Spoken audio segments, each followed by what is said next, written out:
Hello, Bobs. I should be reading other books, but I have to work earlier this week and last week, so I've been a little bit off me pattern, as I usually go quite insane between 1 and 2, and I'm able to read. This book I've been somewhat obsessed with, bruv. The Bürgermeister's Daughter, even though I don't really give a fish fuck about Germany. This is a book about the scandal in a 16th century German town. The Bürgermeister's Daughter by Stephen Ozment. Defying 16th century social mores, Anna Buschler was a frequent subject of gossip because of her garish dress and flirtatious behavior. When her powerful father, the Bürgermeister of the imperial German city of Schwabisch Hall, and a local herald caught her in secret, simultaneous love affairs with two men, one a member of royalty, the other a cavalryman, he banished her. In this haunting story, Stephen Ozment, a professor of history at Harvard University and an award-winning author, examines the brutal legal battle that ensued. After being forced from her home, Anna brought suit against her father, charging him with abandonment in the very chambers over which he had presided. He responded by taking her... Can't read it. I can't do it. Oh, I forgot about this. He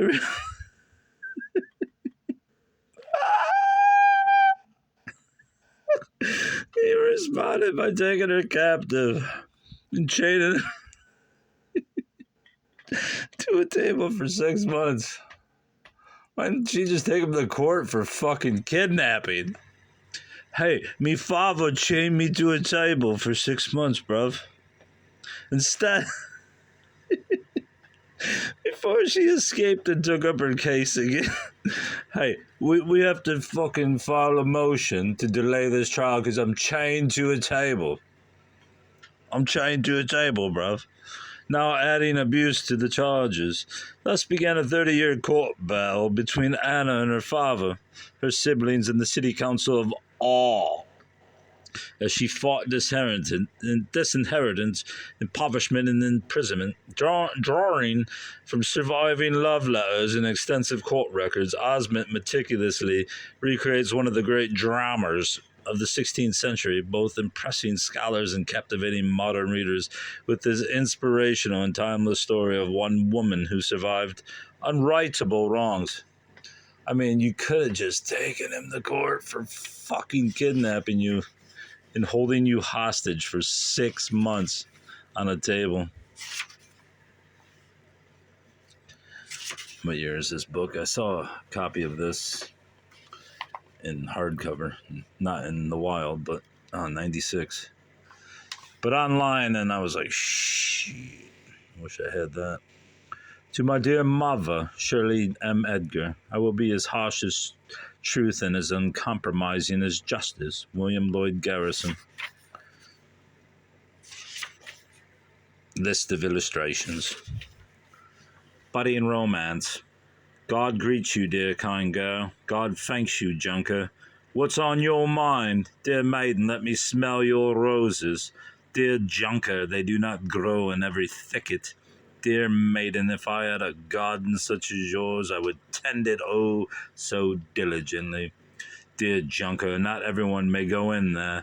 To enter, you must first pray constantly, so you continue to make yourself worthy. Kind words shall not be spanned. Do you hear me, junker? Chapter 1, the story. On January 22nd, 1552, is that today? No, my brother's birthday's on Monday, so this can't be the 22nd. On January 27th, anyways, not the 22nd, it's the 27th, 1552, in the courthouse of the centuries-old South German imperial city of Schwabisch Hall, a notorious case of parental brutality and denial of family inheritance abruptly ended with the announcement of the death of the plaintiff, Anna Spoland, born Anna Buschler, 1496-98 to 1552. Sorry, I'm losing focus. Anna was at her death in her mid-50s and had spent half her life since 1525 battling her father, siblings, and city hall. She died impoverished and embittered between the testimonies of the penultimate and the last witness, the Bürgermeister of distant Rothenburg, who was her first cousin, and the Bürgermeister of all, who led the opposition to her. To the end, she held the spotlight in the eternal politics and life drama of Hall. In the early 1520s, Anna Buschler seemed destined to a prosperous and serene life, not one of interminable personal and legal conflict. Born into a highly respectable family, confident and exuberant in her youth, and a woman of acknowledged beauty. I'm going to go by this picture that she was not particularly fetching, unless in her younger years she was. She had a reputation as the belle of her own town and as something of a free spirit, but the center of attention could also be a perilous place in the 16th century, and those who put themselves in it flirted with danger, bruv. Both men and women were then expected to adhere to clearly defined standards of behavior specifics to gender, social class, and contemporary community values. As I keep wavering left or right, as we'll say. On such conformity were social order and civic peace. I'm trying to roll my R's and I can't do it. I can't keep this phone steady either. Seemed to hang. On such conformity were social order and civic peace seemed to hang. Character and reputation accordingly. I cannot hold this camera over here. And character and reputation accordingly carried great weight in legal proceedings, which judged present behavior in light of past, carefully examining a person's life from every angle. Anna was peculiarly vulnerable to such scrutiny, both in her late teens and in her 20s. She had behaved in a manner scandalous to the society in which she lived. Her story is one of multiple collapsing relationships between a daughter and a father, a sister and her siblings, a servant and her mistress, a woman and her lovers, a citizen and her town. Twice, in original and unforgettable ways, she brought shame and embarrassment to her family and the city of all. The first time, when she deceived her father and incurred his undying wrath. The second, 20 years later, when she defied the city council and provoked its retaliation. The whole disputed record of her scandalous, undisciplined, and reprehensible life has survived largely intact thanks to the undying animus of her father and brother. It is because of their actions that we have the unusual testimony to the events in question of dozens of her fellow citizens and well-positioned outside observers, taken decades later by the imperial court, and her father and brother were the ones who discovered, confiscated, and preserved the extremely rare cachet of her love letters, not with one, but with two men, by which her character was impeached before the same court. What exactly had this woman done to cause her father, then Bürgermeister, to denounce her as an evil serpent, and the government of all to declare her a renegade, in both instances to draw the intervention of the Imperial Supreme Court, Germany's highest? Why did the behavior of one woman rivet the attention and disrupt the lives of so many important people for so long a time? The answers to those questions lie in the internal workings of a distant society and in the inner lives of people who were both like and unlike ourselves, bruv. Our story is set in Northern Europe in the first half of the 16th century, when the age of chivalry had passed and the creative period of the Italian Renaissance was nearing its climax. Rome would be tragically sacked and looted by imperial soldiers, many of them German mercenaries, in 1527. But already in the late 14th and 15th centuries, the comparatively ordered medieval world of knights, priests, and peasants had begun to give way to the more adventurous world of nouveau riche, merchants, zealous religious reformers, and politically ambitious artisan guilds, and the economically and culturally ascendant urban centers. The Black Death, which peaked in 1349 and especially ravaged the cities and towns along the major overland trade routes, ironically helped tip the balance of power from the landed nobility in the countryside to the new bourgeoisie in the cities. In the wake of the plague's devastation, thousands of peasants bought or simply declared their freedom from their landlords and departed for the cities where skilled hands were more in demand and better paid than on the waning manors.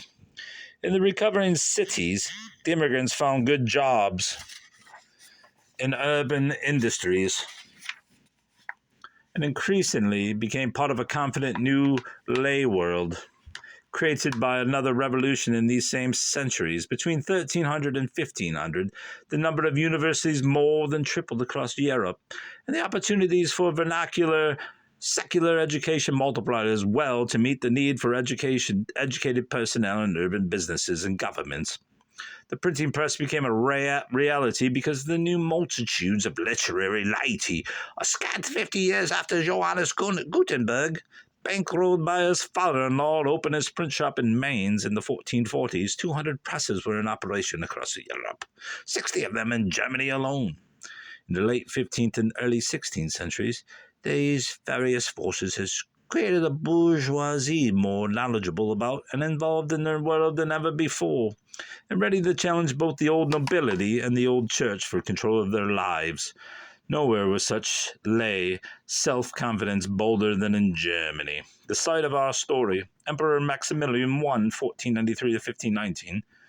Oh, he was only 6. Oh, that's when he reigned. He was born. I was like, this guy is 16. Attested the new unruly spirit of the age when in a famous comparison of his rule in the Holy Roman Empire with that of the kings of Spain and France in their lands. He described himself as the king of kings.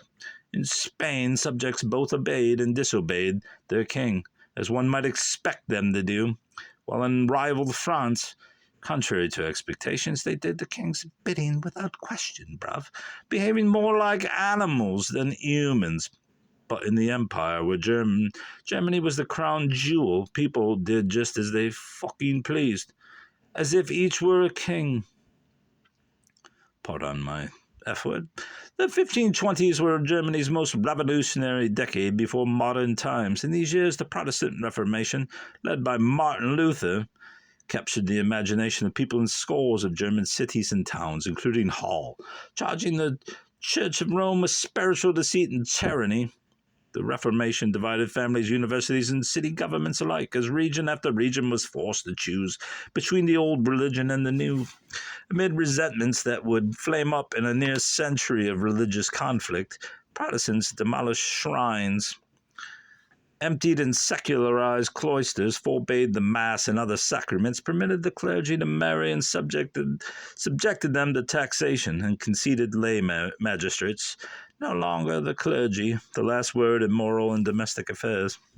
If you're wondering why I'm flattening this spine, as you can see, it's already been flattened, so I'm just trying to even it out, bruv. The Church of Rome was not only the traditional institution at this time to incur the wrath of revolutionaries. The years 1524 to 25 saw tens of thousands of peasants revolt in the countrysides of southern and central Germany, as they challenged their masters' greed and exploitation. A number of peasant leaders invoked Luther's teachings to justify such action.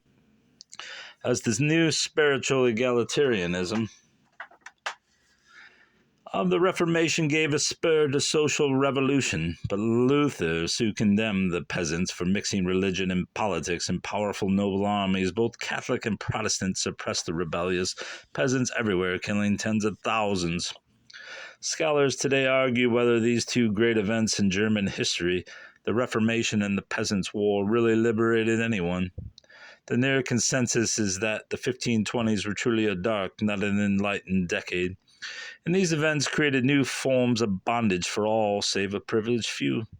Removing the counterweight of the papacy, the Reformation seemed to concede absolute political authority to the German princes and ruling elites, while the Peasants' War gave these same rulers a pretext for crushing the common man as well. These same years are also viewed today as a low point in the history of women, whereas the centuries between 1300, they don't know What's it called? What's those hooker sites called? I can't remember. These same years are also viewed as a low point in the history of women. Whereas the centuries between 1300 and 1500 had been something of a golden age for women, their educational and vocational opportunities increased, and with them their civic freedom. The 16th century turned back the clock. Women were again squeezed out of the guilds and public places and increasingly confined to the home. A reversal of fortunes for which some scholars have held the patriarchal ideas of Protestant reformers especially responsible. Like many other comparable towns in this age of religious OnlyFans is what I was thinking of, bruv. Like many other comparable towns in this age of religious reform and social revolution, Hall had both a successful Lutheran Reformation and a failed peasants' revolt, in one or both of which characters in our story played a role. And its star, Anna Buchler, the ancient Clara Ward, could certainly attest to the difficulties of being a woman in the 16th century. Her story is also one of revolt against deceit, tyranny, and exploitation, but on a smaller scale and a different dimension.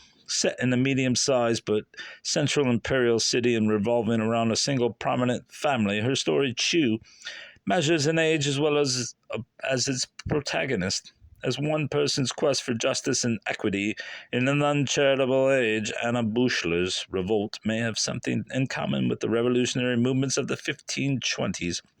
Certainly, the odds against her succeeding against the traditional authorities in her life were as great as those that faced the religious and social revolutionaries.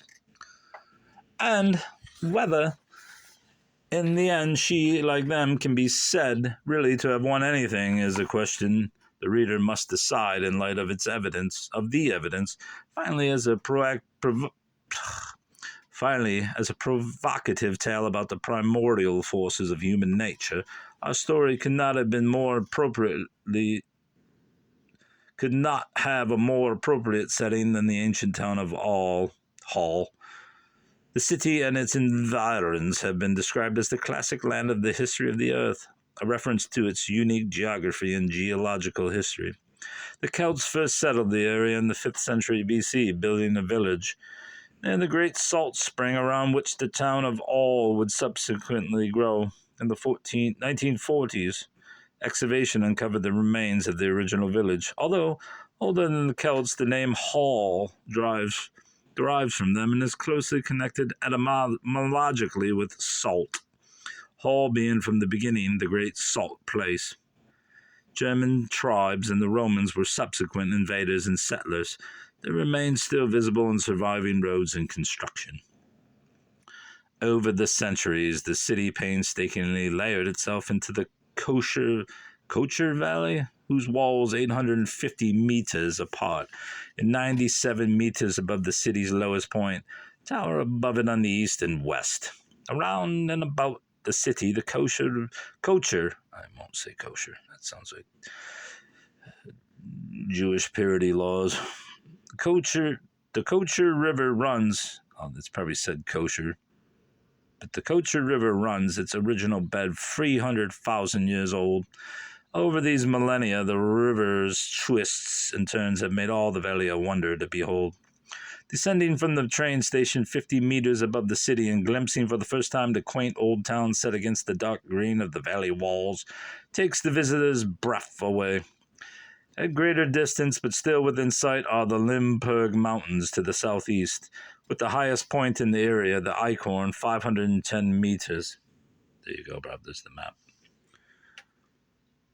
And to the west, the Waldenberg Mountains, or is it Waldenberg Mountains, both densely forested. The wide Haller Plain, running east and north of the city, is intensely farmed. At still greater distance and completely out of sight, yet serving as four corners of a box in which Hall's place within Greater Germany may be showcased, are the great modern German cities of Stuttgart, 45 kilometers to the southwest, Heidelberg, 80 kilometers to the northwest, Nuremberg, 100 kilometers to the northeast, and Augsburg, 120 kilometers to the southeast.